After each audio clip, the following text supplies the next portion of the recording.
तर आज गुरुवार असल्यामुळे मला जायचं होतं स्वामींच्या मठात आणि सोबतीला मैत्रिणी देखील होत्या.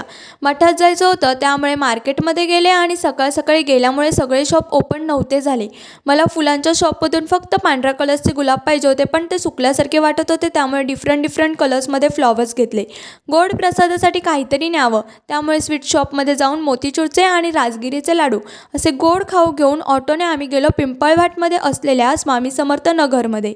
स्टॉपपासून थोड्याच अंतरावर सुंदर आणि अप्रतिम मठ आहे. कधी तिकडे गेलात तर नक्की बघा. बाहेरचा परिसर अगदी बघण्यासारखा आहे. हे गोंडस बाळ आमच्याकडे पाहून हसत होतं, त्यामुळे दर्शनाने त्याला घेतलं होतं, पण तो काही माझ्याकडे यायला तयारच नाही. हा आहे स्वामींच्या मठाबाहेरील परिसर. अगदी बघायला देखील सुंदर आणि अप्रतिम होतं. तिकडून पुन्हा परत यावं असं तर वाटतच नव्हतं. असो, मठामध्ये गेल्यानंतर एकदम भारी आणि शांत वाटत होतं. स्वामींना त्रिवारी नमस्कार करून थोडा वेळ तिकडेच बसून आम्ही बाहेर आलो आणि जाताना वटवृक्षाला देखील नमस्कार केला. थोडेसे तिकडेच फोटोज व्हिडिओज क्लिक केले आणि मग यायला निघालो.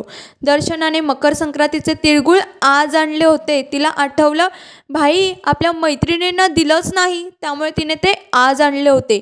आणि हे बघा, हा एक लेसचं पॉकेट आणि खायला 4 जणी.